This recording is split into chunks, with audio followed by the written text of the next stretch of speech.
নমস্কার বন্ধুরা, ultra simple life চ্যানেলের একটি নতুন ব্লগে তোমাদের সবাইকে স্বাগত জানাই। আশা করছি সকলে খুব ভালো আছো। পৌষ সংক্রান্তি তো চলেই গেল, আর আমি কিন্তু আমার মেয়েকে নিয়ে পিঠে করতে পারিনি। বুঝতেই পারছো তোমরা যে ওকে নিয়ে পিঠে করা আমার পক্ষে সম্ভব ছিল না। বুঝতেই পারছো তোমরা, ও আমাকে ছাড়া কারো কাছে সেভাবে যেতেই চাইছে না, খুবই কান্নাকাটি করছে। তো সেই জন্য ওকে একটু টাইম দিতে হচ্ছে, কিন্তু তবুও পিঠে খাওয়া ছাড়েনি। দেখো পিঠে কিন্তু খেয়েছি। এই যে এই পিঠেটা দেখতে পাচ্ছ, আমি এখানে আসার আগে আমার মা করে দিয়েছিল। জানতো যে আমি করতে পারবো না মেয়েকে নিয়ে, সেই জন্য এই পিঠেগুলো করে দিয়েছিল, আর এগুলো আমি এখানে এসে তারপরে করেছিলাম। এটাকে চষি পিঠে বলে, তো তোমরা অনেকেই নিশ্চয়ই খেয়েছো। দেখো বর্ধমান থেকে পিঠে করে নিয়ে এসেছি রাউরকেল্লাতে। এটা কিন্তু খুবই একটা মজার ঘটনা, একদম ওয়েস্ট বেঙ্গল থেকে নিয়ে এসে উড়িষ্যাতে এসে খাচ্ছি। তো দেখো পিঠেটা আমি করছিলাম। এখানে দেখো দুধটাকে ভালো করে প্রথমে ফুটিয়ে নিয়েছি, আর একটু এলাচের গুঁড়িও দিয়ে দিয়েছি। তো তারপরে পিঠেগুলোকে দিয়ে ভালো করে সেদ্ধ করে নিয়ে একটু খেজুর গুঁড়ো দিয়ে দিয়েছিলাম। এই যে পিঠেটা ভেসে উঠেছে মানে কিন্তু পিঠেটা খুব ভালোভাবে সেদ্ধ হয়ে গেছে, আর এটা খাওয়ার জন্য একদম তৈরি, রেডি হয়ে গেছে।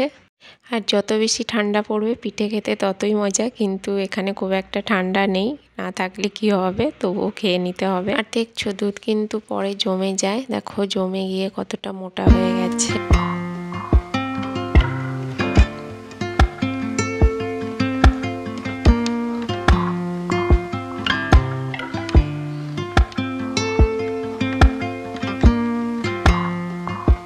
এখানে ঈশা দেখো আমাকে জলও খাইয়ে দিচ্ছে। ও জানে যে বোতলের ছিপিটা খুলেই জল খাওয়াতে হয়। আসলে মেয়েটা আমার একদম পাক্কা বুড়ি।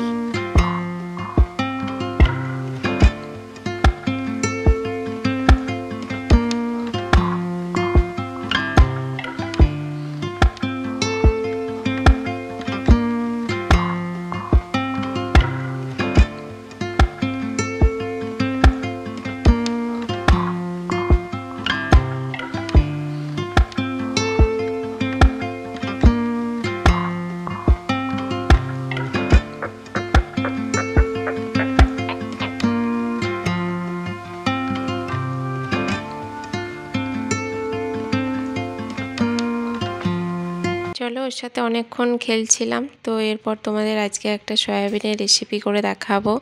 তো খুবই সহজ একটা রান্না, আর আজকে আমাদের নিরামিষ হবে। তো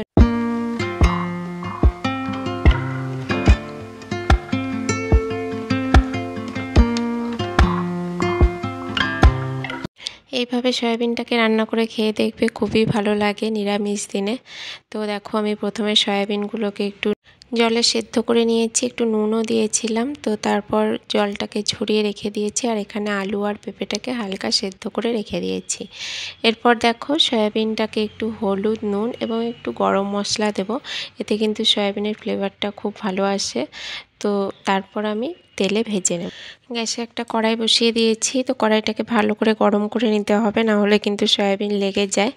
তো দেখো তেল দিয়ে দিয়েছি, তেল গরম হয়ে গেছে। এরপর সয়াবিনগুলোকে দিয়ে ভালোভাবে একটু ভেজে নেব। যতক্ষণ না সয়াবিনের কাঁচা গন্ধটা চলে যাচ্ছে ততক্ষণ পর্যন্ত হালকা আঁচে ভেজে নিতে হবে। তারপর দেখো আমি আলু আর পেঁপেটাকে তো অল্প একটু সেদ্ধ করেই রেখেছিলাম।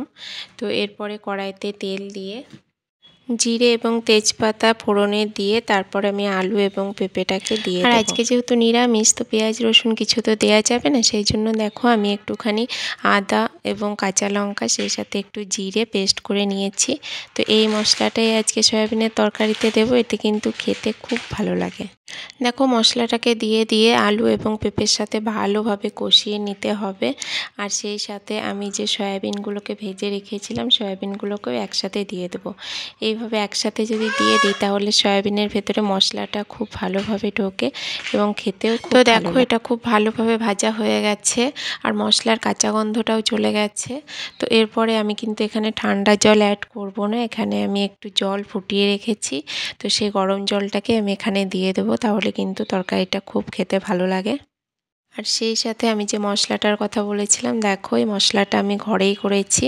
তো এটা জিরে আছে, ধনে আছে এবং একটু শুকনো লঙ্কা, তেজপাতা, সাথে কিছু গোটা গরম মশলা যেমন এলাচ, একটু লবঙ্গ, একটু দারুচিনি। তো সবগুলোকে হালকাভাবে একটু ভেজে নিয়ে মিক্সারে গুঁড়ো করে নিয়েছি। তো এই মশলাটা কিন্তু যে কোনো তরকারিতে অল্প একটু দিলে খুব ভালো টেস্টটা আসে। তো দেখো সবশেষে আমি একটু ধনেপাতা এবং ভাজা মশলাটাও দিয়ে দিয়েছি। সাথে যেহেতু নিরামিষ সেই জন্য একটু ঘিও অ্যাড করব। ব্যাস তৈরি হয়ে গেল আজকে গরম গরম সয়াবিনের তরকারি। নিরামিষ দিনে রান্নাটি করে খেয়ে দেখো, খুবই ভালো লাগবে।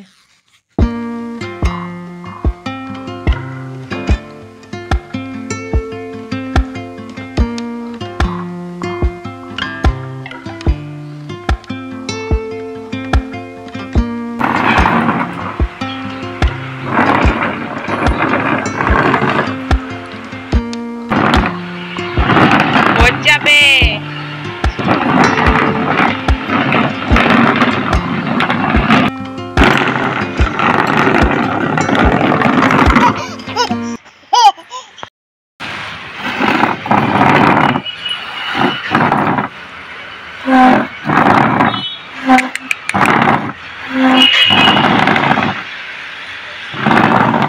দেখছো কেমন দুষ্টুমি করছে। আমরা রয়েছি ছাদে, ও চেয়ারটাকে ঠেলে ঠেলে নিয়ে যাচ্ছে। এবার আমি চেয়ারটাকে ধরে ফেলেছি।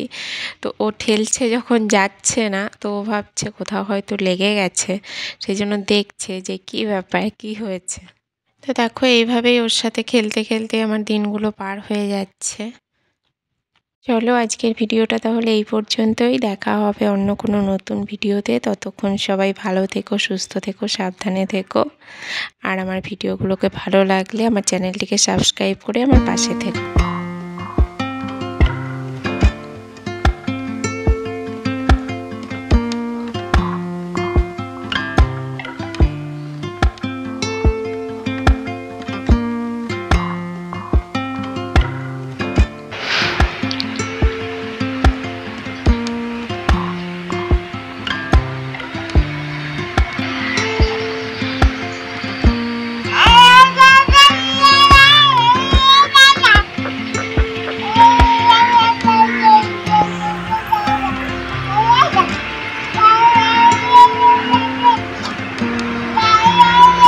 আর দেখো এখানে আমি ওকে ওষুধ খাওয়াচ্ছিলাম। তো ঈশার যেহেতু 1 বছর কমপ্লিট হয়ে গেছে, তো ডক্টর ওকে ক্যালসিয়ামের সাপ্লিমেন্ট দিয়েছে, 3 মাস খাওয়াতে বলেছে 5 ml করে।